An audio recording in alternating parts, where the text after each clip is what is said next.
우리가 지난주에 좋은 가정이 되기 위해서는 가정이 뭔가 잘 알아야 되고, 좋은 학생이 되기 위해서는 학교가 뭔지 잘 알아야 되고, 좋은 성도가 되기 위해서는 교회가 뭔지 잘 알아야 된다고 말씀드렸죠.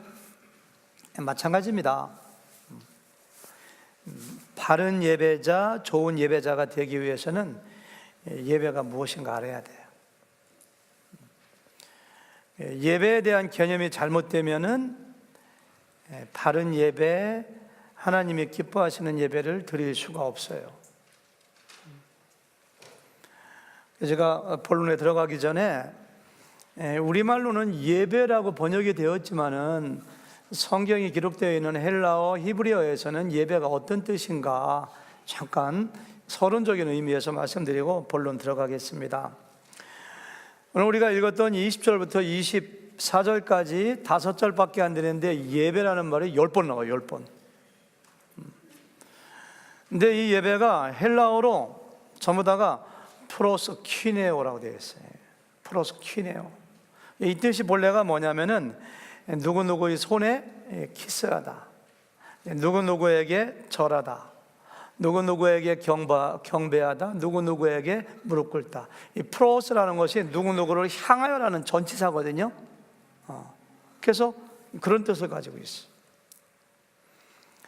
마태복음 14장에 보니까 예수님께서 바다 위로 이렇게 걸어오시는데 제자들이 너무너무 깜짝 놀라가지고 예수께 절하여 이르되 진실로 하나님의 아들 이로소이다. 예수께 절하여, 예수께 절하여. 이것이 바로 프로스퀴네오예요. 예배가 바로 뭐라고요? 누구인가 절하고 경배하는 거예요. 신약 성경에 나와 있는 거의 모든 예배라는 단어가 헬라어로 프로스퀴네오. 그러니까 예배라고 하는 것은 하나님께 절하고 하나님께 경배하고 하나님께 엎드리는 거예요. 우리가 실제로 예배할 때 무릎을 꿇거나 엎드리거나 절하지 않지만은 우리의 마음의 태도를 의미하는 거예요. 예배자라고 하는 것은 하나님을 향하여 겸손하게, 하나님을 경외하며, 하나님을 존경하며, 하나님을 사랑하는 마음으로 무릎 꿇고, 마음으로 절하고, 마음으로 경배하고, 마음으로 경외하는 것, 이것이 바로 예배입니다. 예배. 그러니까 말이 예배지, 형식적인 예배지 진정한 예배가 아닌 경우가 굉장히 많아요. 예배의 단어의 의미에 비추어 볼 때 그렇습니다. 영어로는 예배를 worship이라고 하는데요, 앵글로 섹스너에서 나온 그 worship라는 단어에서 나왔는데 이 두 단어의 합성어입니다. 한 가지는 가치라고 하는 의미를 가진 worth, 가치. 또 한 가지는 신분이라고 하는 의미를 가진 ship, worth 플러스 ship. 이것이 바로 뭐냐면은 worship이에요. worship. 예배가 뭐냐? worship인데요, worship이라는 것은 상대방의 신분에 맞는 가치를 올려드리는 거예요. 뭐라고요? 상대방의 신분에 맞는 가치를 올려드리는 것. 하나님께 worship한다, 하나님께 예배한다라고 하는 것은 하나님의 이름과 하나님의 신분에 맞는 세상 최고의 가치와 영광을 올려드리는 것, 이것이 바로 예배입니다. 왜? 하나님이 최고인 분이니까. 하나님은 천지를 창조하시는 분입니다. 하나님은 전능하시고 하나님은 전지하시는 분입니다. 하나님은 왕 중의 왕이신 분입니다. 하나님은 우주보다 크신 지존하시는 분입니다. 그 하나님이 나를 사랑하시고 나에게 은혜를 베푸시고 나에게 구원을 주셨사오니 그 하나님께 최고의 가치, 최고의 영광을 올려드리는 것이 바로 예배. 그러니까 시편 29편 1절과 2절에 보면은 다윗이 이렇게 얘기합니다. 너희 권능 있는 자들아, 영광과 능력을 여호와께 돌리고 돌릴지어다. 여호와께 그의 이름에 합당한 영광을 돌리며 거룩한 옷을 입고 여호와께 예배할지어다. 여호와의 이름에 합당한 영광과 존경, 최고의 가치를 올려드리는 것, 이것이 바로 예배. 요한계시록 5장 12절에 보니까 죽임을 당하신 어린 양은 능력과 부와 지혜와 힘과 존귀와 영광과 찬송을 받으시기에 합당하도다, 이렇게 했어요. 그러니까 예배의 단어에 의한 의미만 분명히 알아도 우리 예배하는 자의 자세가 달라질 것입니다. 그렇게 높으신 분인데, 그렇게 위대하신 분인데, 그렇게 거룩하시고 지존하시는 분인데, 나를 사랑해 주시고 나의 생명을 잡고 계시고 지금도 여러분들이 숨쉬고 있는 공기를 주신 분이고 나의 생사복을 주장하시고 나에게 구원을 주신 그 하나님에게 맞는 가치와 영광을 올려드리는 것이 예배라면은 예배하는 자의 자세가 어때야 될까요? 지각하는 거 예배의 정신에 맞지 않습니다. 물론 사람이니까 어쩌다 한번 지각할 수가 있지만은 지각하는 일은 20년에 한 번 일어나야 돼요. 어쩌다가. 지존하시는 하나님께 예배드리는 건데 지금 그런 사람 없습니다. 지존하시는 하나님께 예배드리는데 껌을 질겅질겅 씹는다든가 오른쪽으로 씹었다 왼쪽으로 씹었다 앞니로 씹었다가, 어떤 사람은 또 예배하는데 팔짱을 끼고 팔을 이렇게 하고 저렇게 무슨, 우리가 정말 존경하는 스승이나 교수님이나 부모님 앞에서 그럴 수가 없잖아요. 마음의 태도가 몸의 태도를 결정하기도 하지만 몸의 태도가 거꾸로 마음의 태도도 결정해요.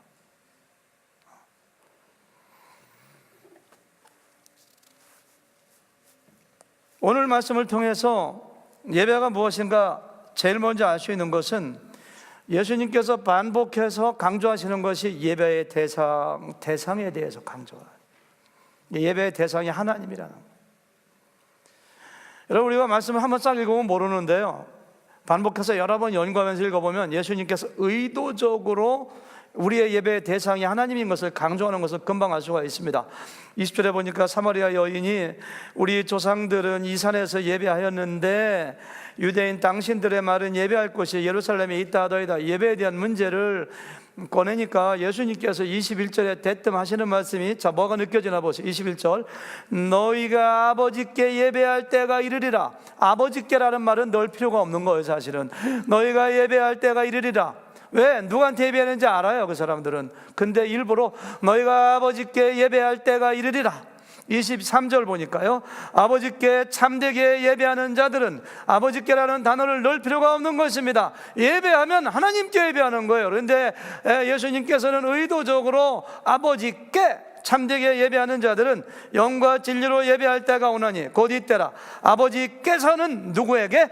자기에게. 이렇게 24절도 보니까 하나님은 영이시니 예배하는 자가 영과 진리로 예배할지니라. 예배의 대상이 하나님이라는 것을 예수님께서는 반복해서 의도적으로 강조하시는 이유가 무엇일까요? 사람들은 예배하면서 예배의 대상을 바꿔버려요. 말로는 하나님께 예배한다고 하면서. 선교는 그 대상이 사람입니다. 교육과 양육의 대상도 사람입니다. 교제의 대상도 사람이고 봉사의 대상도 사람이지만 예배만큼은 예배의 대상이 사람이 아니고 하나님이에요. 따라서 우리가 예배 자리에 나올 때는 항상 하나님께 초점을 맞추고 하나님을 생각해야 됩니다. 날마다 우리는 생각해 봐야 됩니다. 내가 드리는 예배가 하나님이 기뻐하시는, 하나님이 받으시는, 하나님께 영광 돌리는 예배인가? 날마다 우리는 생각해야 돼요. 우리의 예배의 대상이 하나님이라는 사실은 너무너무도 중요하고 기본적인 사실이지만 어쩌면 오늘날의 교회에서 가장 무시되고 소홀히 여겨지는 것이 예배의 대상에 대한 것일지 몰라요. 예수님께서 이것을 미리 아시고 예배의 대상이 하나님이신 것을 그렇게 강조했는지도 모릅니다. 타락한 예배는, 하나님이 받지 않는 예배는 예배의 대상을 그 무엇이나 다른 사람으로 바꿔버리는 것입니다. 사람이 예배의 대상이 되어버려요. 어떻게 하면 사람을 감동시킬 것인가? 어떻게 하면 사람들을 예배 중에 편하게 할 것인가? 어떻게 하면 사람들을 기쁘게 할 것인가? 어떻게 하면 사람들로 하여금 기분 좋게 할 것인가? 이것이 오늘날 타락한 예배의 모습이 아닐까요? 어떤 사람들이 자기 마음에 감동이 되고 마음에 드는 찬양을 들으면 나가면서 합니다. 오늘 찬양 너무 좋았어, 그지? 누구한테 좋았다는 거예요? 하나님께 좋아요. 자기한테 좋았다고 얘기해요. 누군가 은혜로운 간증을 하면 밖에 나갈 때 그런 얘기합니다. 와, 오늘 간증이 너무 마음에 감동이 됐어. 그 간증이 나를 감동시켜야 돼. 설교자의 설교가 자기 마음에 들지 않으면은 상처를 받고 자기 마음이 불편했다고 얘기해요. 누구 마음이 불편한 거예요? 하나님 마음이 불편하거나 하나님 마음이 기쁘다고 얘기해야지 자기들 중심으로 얘기해요. 누군가가 예배의 순서를 맡은 사람이 너무 많은 시간을 사용하면 지루했다고 얘기해요. 누가 지루한 거예요 도대체가? 여러분, 예배의 대상을 하나님이 아닌 사람으로 바꿔버리면 사람을 감동시키려고 하고 사람을 기분 좋게 하려고 하고 사람을 기쁘게 하려고 하고 사람에게 마음에 드는 예배를 드리려고 예배가 자꾸 바뀌어버려요. 이것은 종교적인 엔터테인먼트는 될지 모르지만 하나님이 받으시는 진정한 예배는 절대로 아닙니다. 하나님이 어떻게 보시는가? 하나님이 받으시는 예배인가? 하나님의 영광을 받으시는가? 여기에 관심을 둬야 됩니다. 본질에서 벗어난 잘못된 예배는 예배의 대상인 하나님께 관심을 두는 대신에 백화점이나 호텔에서 고객을 대하듯이 사람의 반응에 초점을 둡니다. 하나님께 드리는 참된 예배는 내가 하나님께 무엇을 드릴까 생각하는 것이지 내가 예배를 통하여 무엇을 받을까, 예배가 나에게 무슨 일을 해줄까, 그것을 생각하는 예배가 아닙니다. 꼭 기억하세요. 예배는 구경하러 오는 것이 아닙니다. 보러 오는 것도 아닙니다. 설교를 듣기 위해서 오는 것도 아닙니다. 예배를 참석하면 마음이 편안해지고 마음이 개운해져서 오는 것도 아닙니다. 예배는 하나님의 이름에 합당한 찬송과 경배와 영광을 돌려드리는 것이 바로 예배입니다. 예배의 대상 한 가지만 분명히 해도 우리의 예배하는 태도가 달라집니다. 하나님께 예배하는데 어떻게 예배를 준비하지 않을 수가 있습니까? 어떻게 정성이 들어가지 않을 수가 있습니까? 물론 예배라고 하는 것은 살아계신 하나님께 드리는 사람의 본분이기 때문에 예배를 드리다 보면 은혜를 받고 감동을 받고 기쁨과 평안을 느끼기도 하지만 그렇다고 이것이 예배의 본질적인 목적이 아닙니다. 예배할 때 하나님이 보너스로 부산물로 주어지는 것이지 그것 때문에 내 마음이 편안하기 위해서 예배하지 않으면 마음이 깨름직해서 예배하러 오는 것이 아닙니다. 나를 창조하신 하나님께 영광을 돌리고 높여드리기 위해서 하는 행위가 바로 예배. 꼭 기억하셔야 돼요. 오늘 예수님이 그거 강조하시는 거예요.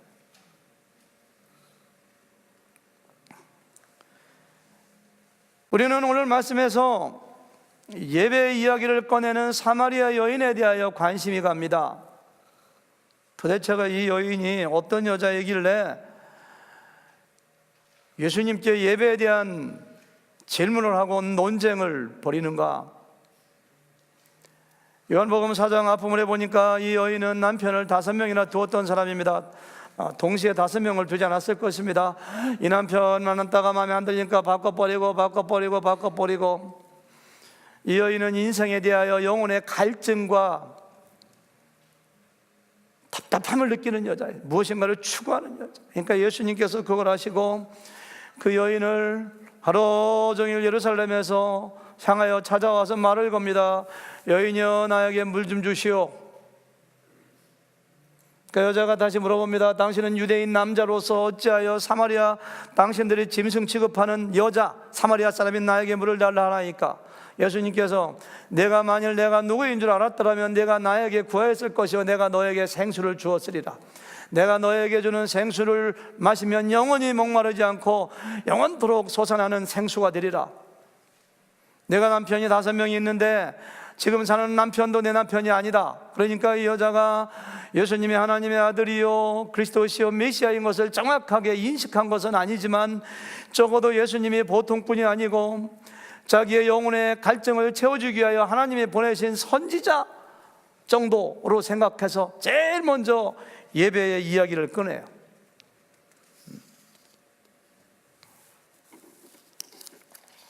이 여인은 평소에 예배에 대하여 깊은 관심을 가지고 있었음에 틀림없습니다. 참된 예배를 통해서 마음의 갈증을 해결하고 하나님께 나가고 싶은 열망이 있었어요. 그러니까 사마리아 여인으로서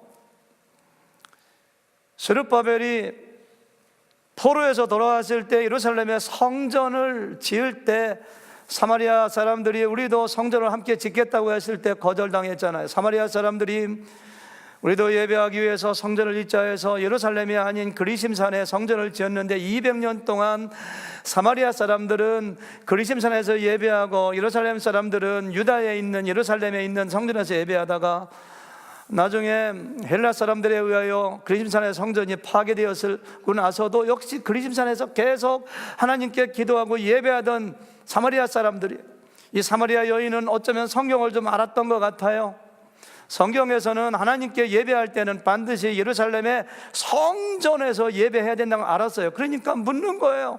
내가 하나님께 예배하기 위하여, 하나님을 만나기 위하여, 하나님께 나아가기 위하여 예배를 드려야 되겠는데 우리는 그리심산에서 드리는데 내가 정말 어디서 예배해야 될까요? 그러니까 예배에 대한 갈증을 가진 여인이에요. 어떤 사람들은 이 대목을 해석하면서 자기의 남편 얘기, 부끄러운 과거 이야기를 꺼내니까 화제를 돌리기 위하여 예배 이야기로 꺼냈다고 하지만 저는 공감하지 않습니다. 만약에 그랬다면 예수님께서 대답하지 않으셨을 것입니다. 그러니까 예수님은 그 여인의 마음에 예배에 대한 갈증과 진정성을 알고서 예배에 대해서 쭉 이렇게 말씀해 주시는 거예요. 여러분, 인생을 사시면서 영혼의 갈증을 느낄 때가 있죠. 만족함이 없어요. 근데 영혼의 갈증과 예배와는 밀접한 관계가 있어요. 다윗은 정말로 예배자입니다. 하나님께 나아가고 하나님께 예배하고 기도하고 찬양하는 사람인데도 시편 42편 1절에서 이런 시를 썼습니다. 하나님이여,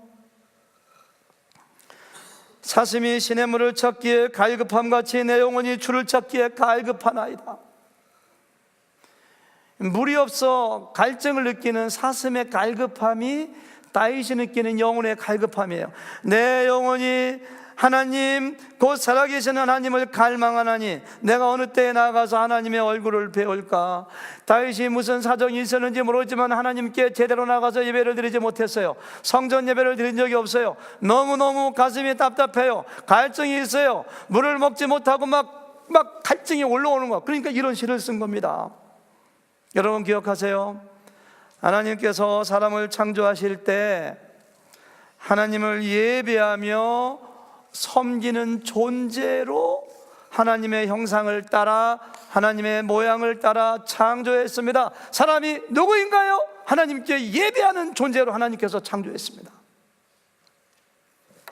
이것은 리모컨인데요, 멀리 있는 걸 조작해가지고서 바꾸는 것이 리모컨을 만든 사람의 아이디어고 그런 목적으로 만들어졌는데, 어떤 사람이 이거 가지고 이렇게 막 갖고 논다든가 발로 찬다든가 하면은 본래의 목적에 어긋난 것처럼 사람은 하나님께 예배할 때만이 영혼의 갈망과 갈증이 해결되고 마음의 만족함을 얻어요. 이 여인은 영혼의 갈증을 찾아 남편을 수시로 바꿔보았지만 그래도 마음의 갈증이 해결되잖아요. 이분은 하나님을 좀 아는 사람이었어요. 예배를 통해서 하나님께 나가고자 하는 그 갈증이 메시아이고 하나님의 아들인 예수님을 만나면서 다시 한번 속에서 솟구쳐 올라와서 예배에 대한 이야기를 하고 있는 거예요.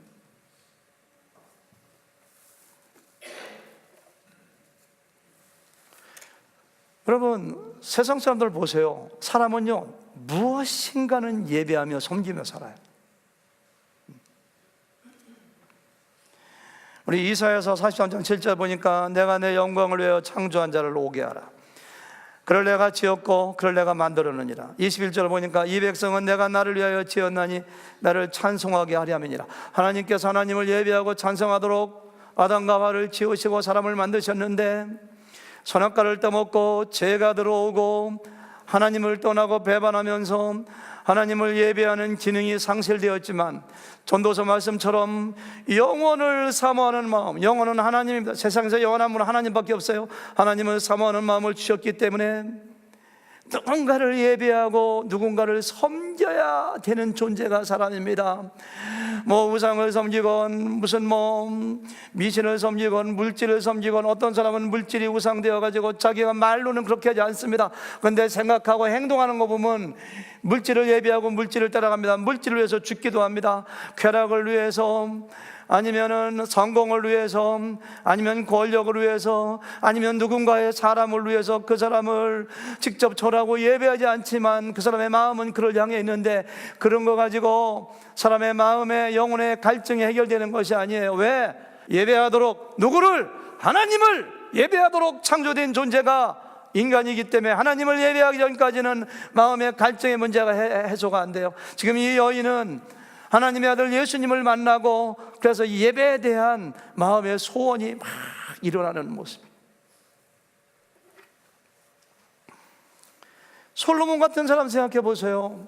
전도서에 보면 2장에서 얘기하잖아요. 내가 수많은 노비를 부려보기도 하고 땅을 사서 사업도 해보고 건물도 지어보고 아내를 1000명씩, 솔로몬의 아내는 1000명이었습니다. 1000명씩 얻어보고 온갖 거 사업도 해보고 농사도 해보고 포도도 깎아보고 왕도 해보고 다 해봤는데 다 헛되다. 마음에 만족이 없다. 그러고서 전도서 12장 맨 끝에 보니까 이제까지 일의 결국을 다 들었으니 하나님을 경외하는 것이 인간의 본분이라, 이렇게 얘기하고 있잖아요. 하나님을 경외해야 돼요.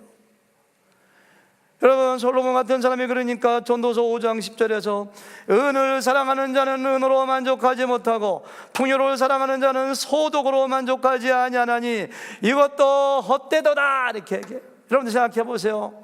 나는 누구를, 무엇을 예배하는 사람인가? 나를 창조하시고 나를 사랑하시고 은혜를 베푸시는 하나님이 아니고 무엇인가를 예배하고 누군가를 추구한다면 여러분들의 영혼의 갈증은 절대로 해소되지 않을 것입니다. 이 여인은 바로 그러한 마음으로 예배의 문제를 꺼내고 있는 거예요. 오늘 예수님께서 말씀하시기를 하나님이 기뻐 받으시는 참된 예배란 영과 진리로 드리는 것이라고 두 번씩 강조를 하세요. 23절 같이 읽어볼까요? 다 같이 시작. 아버지께 참되게 예배하는 자들은 영과 진리로 예배할 때가 오나니 곧 이때라. 아버지께서는 이렇게 자기에게 이렇게 예배하는 자들을, 아버지께서는 이렇게가 뭐야? 영과 진리로 예배하는 자들을 찾으신다. 하나님께서 이렇게 예배하는 자들을 찾으신다는 얘기는 하나님께서는 영과 진리로 예배하는 그 예배만을 받으신다는 거예요. 구약의 제사도 하나님이 받는 제사가 있었고 받지 않는 제사가 있었던 것처럼 똑같이 하나님께 예배하지만은 어떤 사람 예배는 받기도 하고 어떤 사람 예배는 받지 않기도 해요. 하나님이 받으시는 예배가 바로 뭐냐? 영과 진리로 예배하는 것. 24절 다 같이 또 시작. 하나님은 영이시니 예배하는 자가 영과 진리로 예배할지니라. 저는 부끄럽게도요, 목사이지만은 이제까지 영과 진리로 예배한다는 것이 무엇인지 몰랐어요. 너무 애매모호하고 구체적으로 무슨 뜻인지를 제가 모르겠어요. 지난 일주일 동안 설교해야 되니까 이거 가지고 씨름을 많이 했습니다. 책도 많이 찾아보고 수석도 많이 찾아보고 다른 목사님 설교도 많이 들어보고, 그런데도 바로 이거구나 그런 게 없어요. 아직도. 이거 이사님 좀 알려주세요. 뭐예요 도대체가? 영과 진리로 예배하는 게 뭐예요? 지금 표정이 어떻게 목사 그런 것도 몰라 이런 표정을 지금 뭐예요 그게?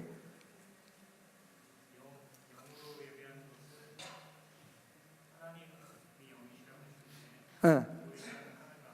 응.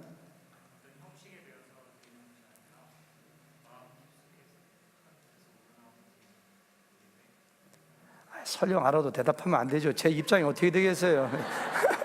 너무 잘해주셨어요. 지금 뭐라고 하셨냐면은, 영어로 예배한다는 것은 하나님은 보이지 않는 영이시기 때문에 형식이나 그런 거에 얽매이지 않고 우리의 영으로 드리는 예배, 이렇게 했네. 그것 좀 어제 좀 가르쳐 주시면 제가 얼마나 더 설교를. 저도 어제 밤 12시까지 원고를 썼고, 어떻게 하면 성도님들이 쉽게 이해를 할까, 어떻게 하면 이게 쏙 들어올까 해서 막 썼는데, 이제 12시에 잠을 잤는데 누워 생각하니까 그렇게 복잡하게 설명해서는 아무도 이해 못하겠더라고. 그래서는 아침 4시에 일어나서 다 지워버리고 다시 썼어요, 오늘 설교를. 아무렇고 그물로 맞는 얘기예요.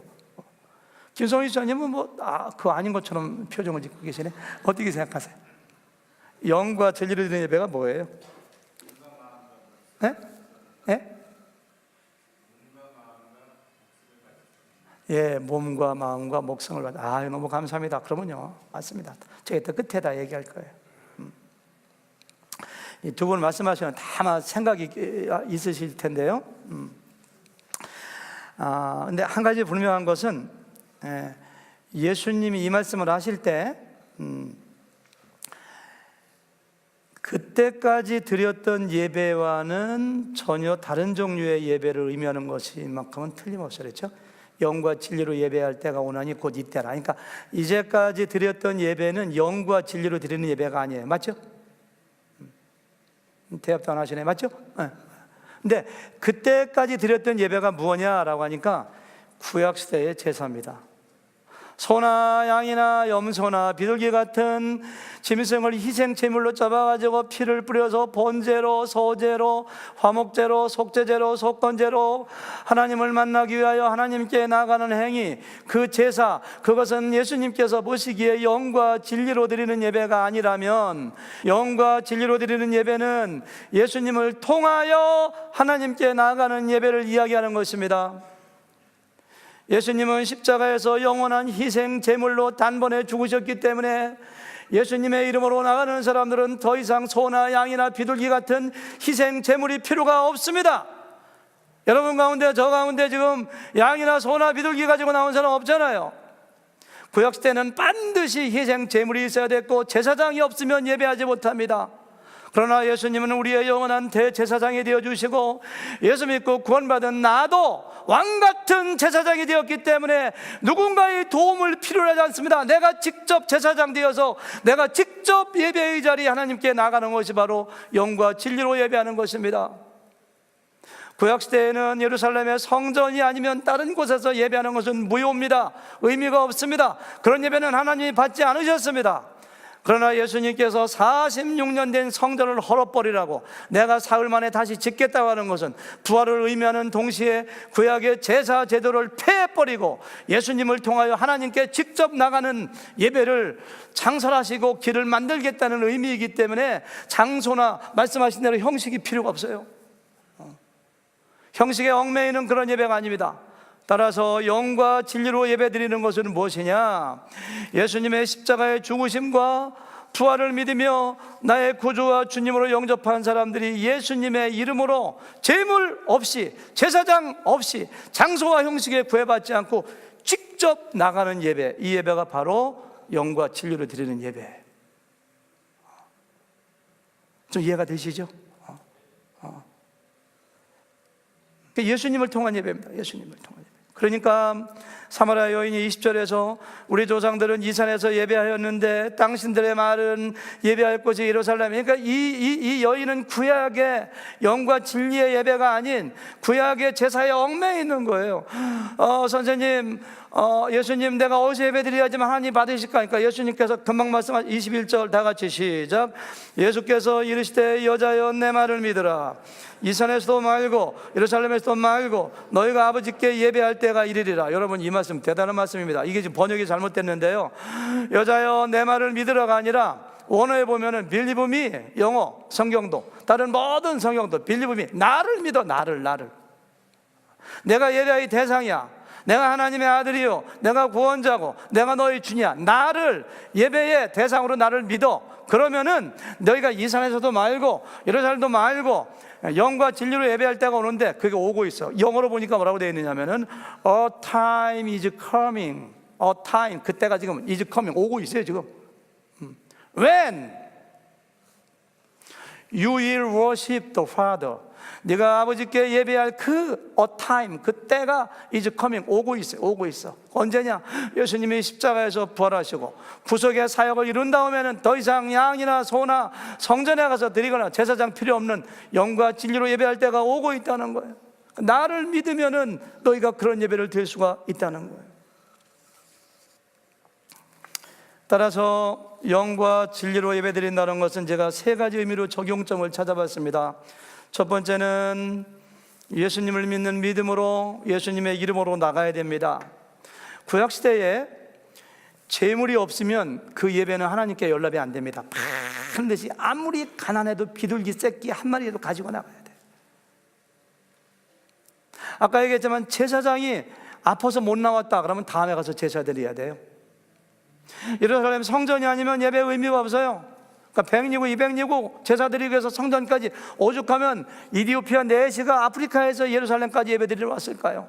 근데요, 예수님께서 우리의 제물 되어주시고 제사장 되어주시고 성전 되어주셨기 때문에 우리는 예수님의 이름으로 나가서, 예수님을 믿는 믿음으로 나가서 예배 드려야 됩니다.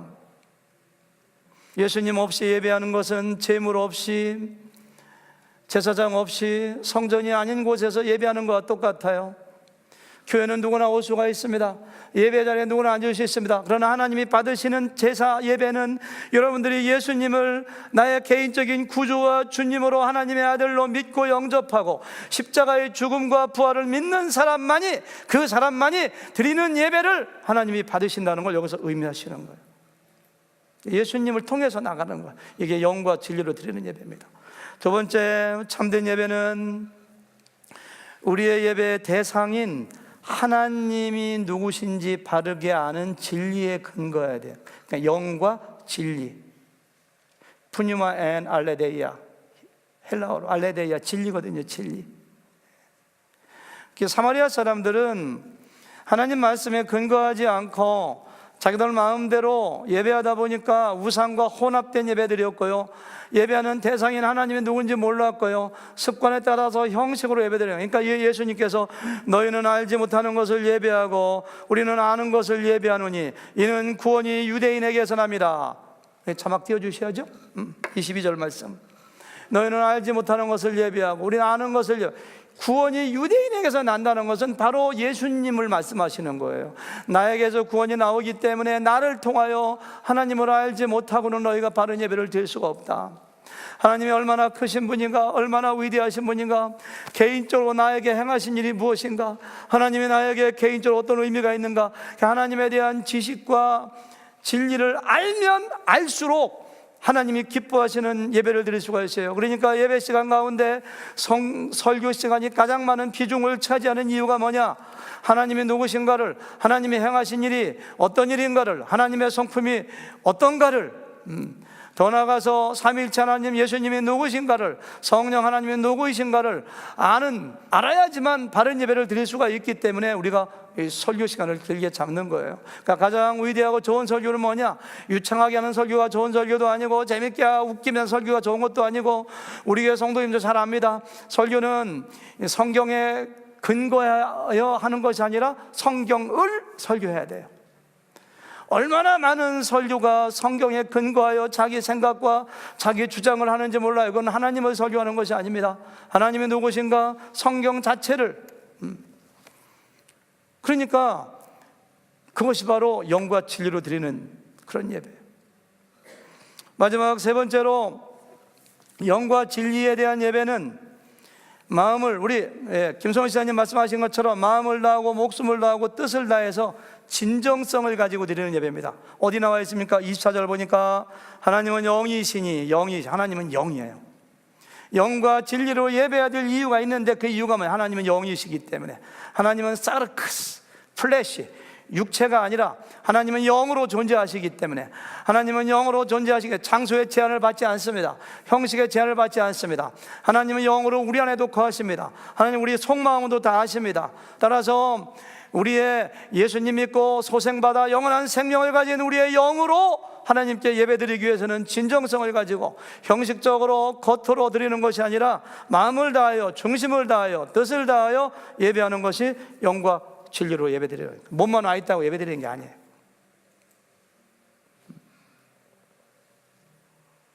찬양을 아무리 아름다운 목소리로 음악적으로 맞게, 화음 맞게 한다 할지라도 마음 중심을 하나님께 드리지 않으면 그것은 진정한 영과 진리의 예배가 아니에요.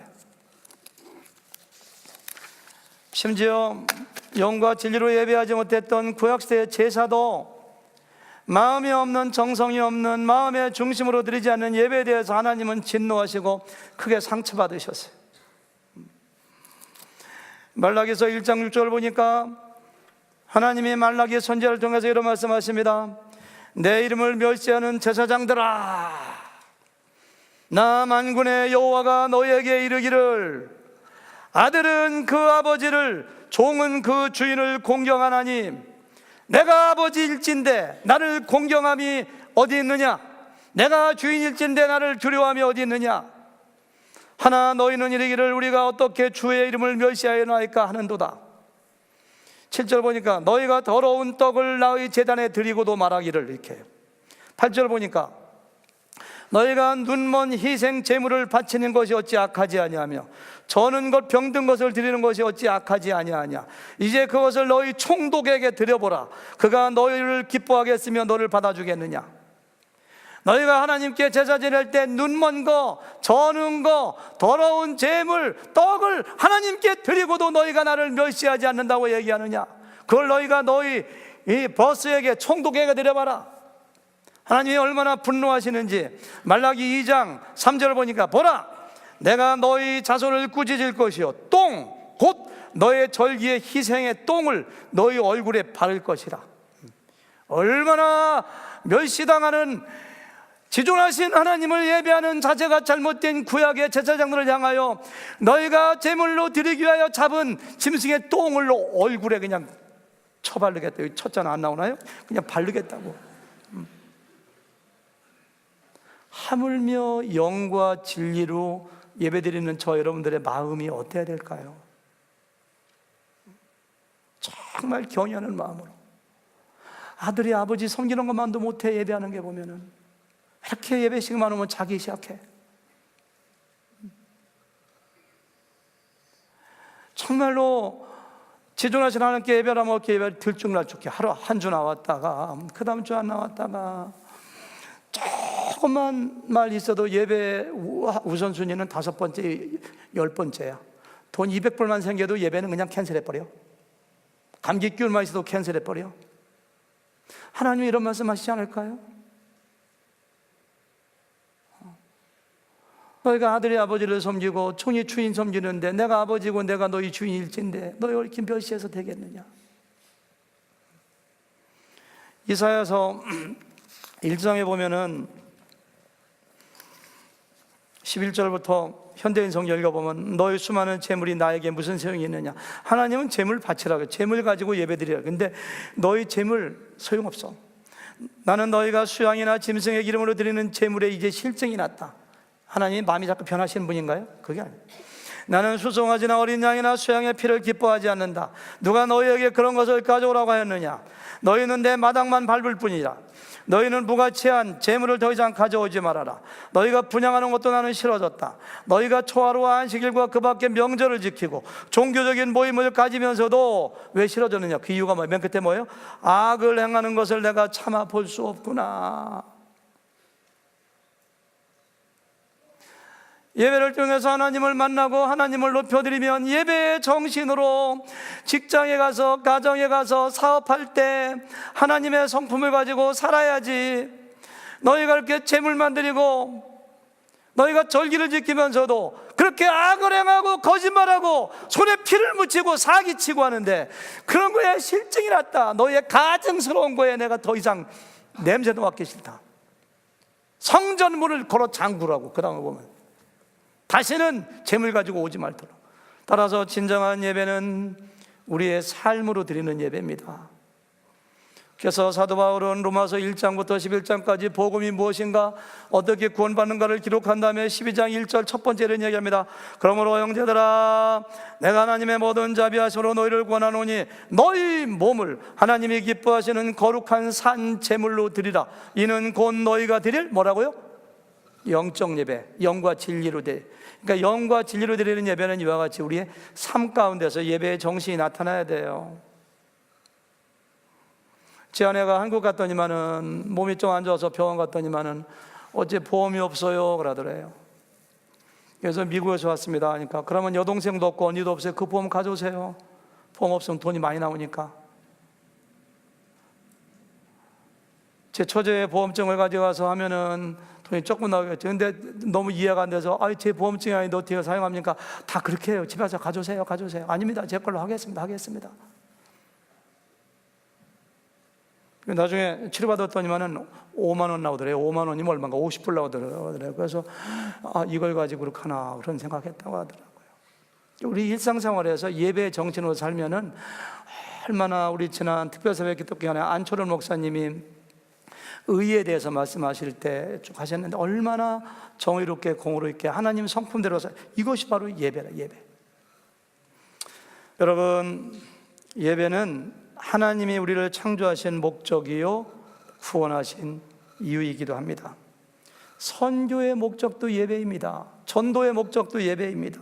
선교와 전도는 하나님을 모르고 예배가 없는 사람들로 하여금 취존하신 하나님께 영과 진리로 예배하는 사람이 되도록 만드는 것이 선교 아닙니까? 예배는 우리의 존재 목적이요 삶을 살아가는 이유입니다.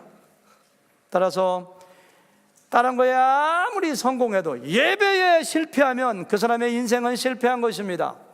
여러분들이 사업에 성공했습니까? 자녀 교육에 성공했습니까? 건강하여 오래 사는 데 성공했습니까? 아무리 성공해도 하나님은 사업하라고 우리를 세상에 보낸 거 아닙니다. 하나님께 예배하라고. 그래서 예배에 실패하면 그 인생 실패한 겁니다.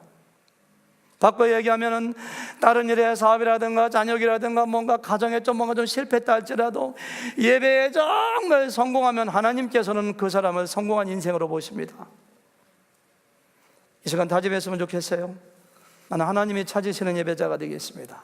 하나님이 기뻐하시는 예배자가 되겠습니다. 평생 동안 다른 거 몰라도 예배만큼은 성공하겠습니다.